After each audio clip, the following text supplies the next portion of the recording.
¿Qué tal? Buen día, Patricio. Buen día, Cintia. Buen día para toda la audiencia. Muy encantado de estar con ustedes. Bueno, la verdad que te llamamos, obviamente, ¿no? La noticia nos obliga a decirte que la verdad que hemos amanecido en un lunes, un comienzo de semana realmente fuerte. Bueno, y si hacemos un poco de memoria, el lunes pasado fue muy parecido. ¿Sí? ¿Por qué? Porque el último cambio de tiempo que tuvimos ha sido o la entrada de aire frío ha sido entre el sábado y el domingo, ¿sí? 2 días en donde hubo viento sur, donde, bueno, el sábado estuvo bastante nublado, el domingo se fueron un poco las nubes, pero estuvo entrando aire frío que al descansar durante la noche, noches que ya se van haciendo bastante largas, tienen como repercusión una caída importante de la temperatura y las mínimas que hemos tenido esta mañana son mínimas netamente de invierno. Pero la semana pasada pasó algo parecido, ¿sí?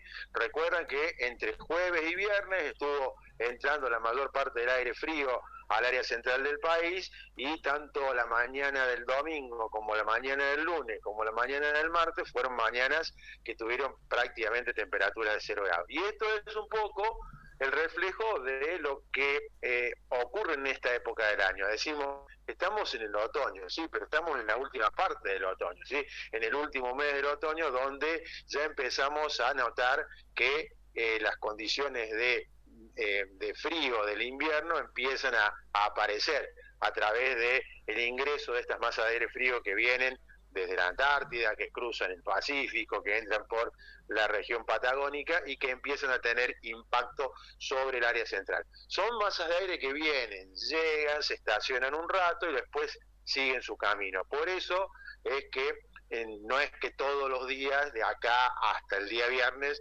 vamos a tener estas mismas temperaturas. Seguramente vamos a ir notando pequeños cambios o graduales cambios de un día para otro en cuanto a mínimas y en cuanto a máximas, pero lo que tiene esta semana es que el movimiento va a ser bastante lento en cuanto a el desplazamiento de esta masa de aire frío. Así que no es que va a pasar como la semana pasada, que tuvimos un día de 26, 27 grados. Después de haber tenido ese frío, el martes a la tarde hacía 26, 27 grados en toda la parte centro y sur de la provincia de Córdoba. Así que, bueno, esta vez quizás ese título de la semana más fría tiene que ver, que a alguien se le ocurrió, digamos, para llamar la atención, tiene que ver justamente con que es una semana en donde no vamos a tener tantos altibajos de temperaturas máximas y mínimas, pero vamos a tener el solcito que seguramente va a ir calentando y generando una amplitud térmica buena, tanto para hoy como para mañana. El miércoles y el jueves, quizás con un poco de nubes y un poco de viento, eso se reduzca, y el viernes y el sábado otra vez vamos a tener días de amplitud térmica importante, siempre partiendo de mínimas bajas.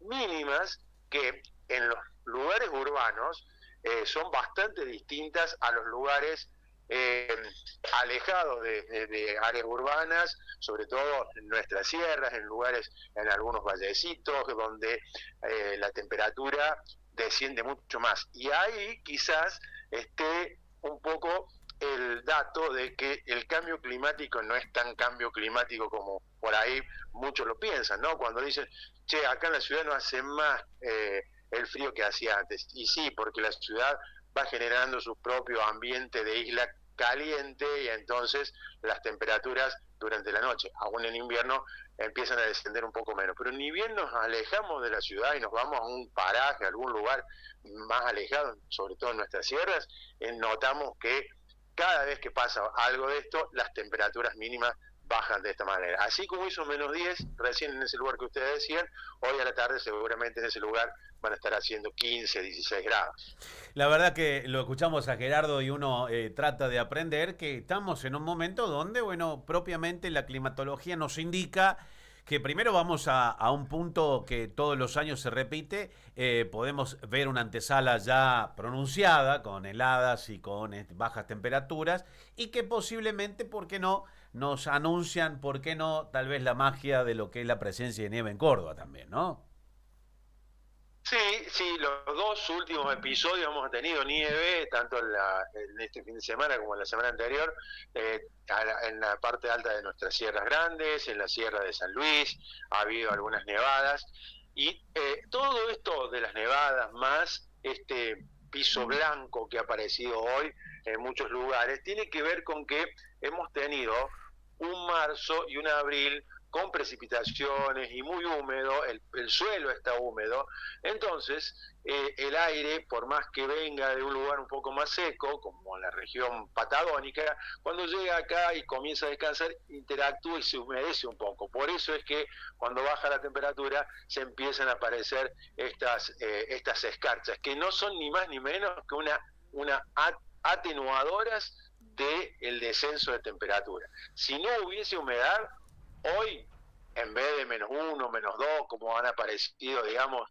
temperaturas en áreas normales, urbanas y demás, hubiéramos estado seguramente en -4, -5, -6. ¿Sí? Gerardo. La humedad, sí. No, termina después.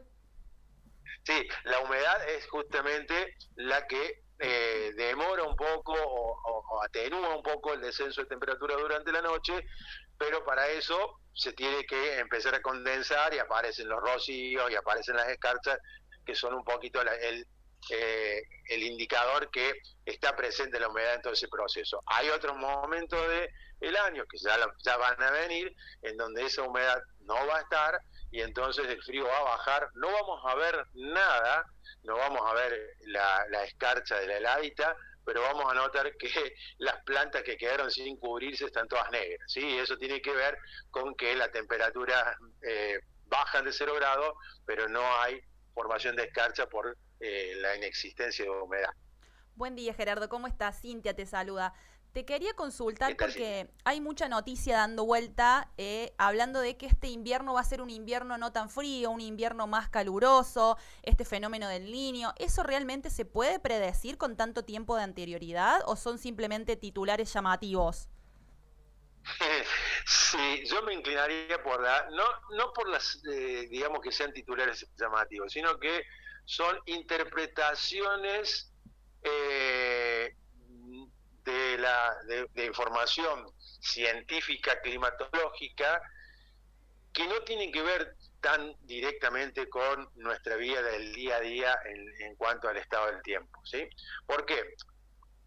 ¿Cómo se hace una estadística o cómo se hace una proyección climatológica? Uno dice, bueno, en la macro, ¿sí? ¿Qué pasa en la macro en cuanto a la meteorología? Bueno, está el tema de que subió la temperatura en el Océano Pacífico, que es una situación cíclica que ahora se está dando, eso va a haber más humedad, si hay más humedad, va a haber más precipitaciones, si hay más precipitaciones, bueno, no van a haber tanto impacto de masas de aire frío, y por ende se saca un promedio de temperaturas y uno dice, bueno, hay un 55, porque eso decía el informe, hay un 55% de posibilidades que las temperaturas promedio de el invierno sean un poco más altas de lo normal, ¿sí? Eso decía el informe, ¿sí?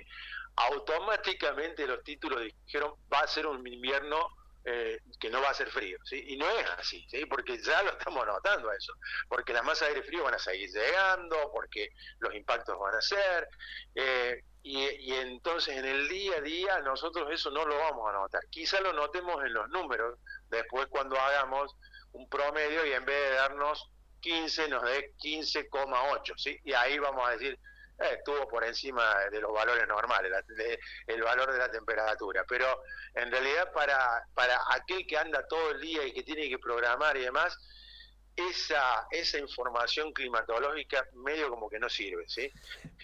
Quizás por ahí para alguien que depende del tiempo con un poco más de extensión, ¿sí? Algo que tenga que ver con el agro o alguna otra actividad, pero en el caso nuestro del día a día, eso es bastante difícil de comprobar, ¿sí? De hecho es que ya venimos sufriendo el frío de este mes de mayo, que es un frío de invierno y que todavía el invierno no comenzó. La verdad que uno siempre tiene que ser agradecido, ¿no? Porque tener a Gerardo obviamente nos desanda un poco el aprender a que no solamente hace frío, ni calor, ni llueve, sino aprender un poquito a veces cómo es el comportamiento de quienes estudian permanentemente cómo suceden estos cambios y obviamente estas presiones atmosféricas que hacen que los paisajes cambien, pero obviamente nosotros tenemos que prevenirnos y más que nada en la antesala del invierno. Gerardo, como siempre, aquí en Punto a Punto, agradecidos por tenerte un ratito y darnos la posibilidad de que a los cordobeses puedan también entender este cambio brusco en lo que ha sido este comienzo de lunes. Gracias. No sé si lo tengo por ahí a Gerardo. Gerardo. Estoy. No, se había interrumpido un minutito ahí, pero bueno, le mando un abrazo grande. Gracias por consultarme y bueno, estoy a disposición con ustedes para cuando lo necesiten. Un abrazo enorme. Muchas gracias, muy generoso como siempre. Gracias. Chao.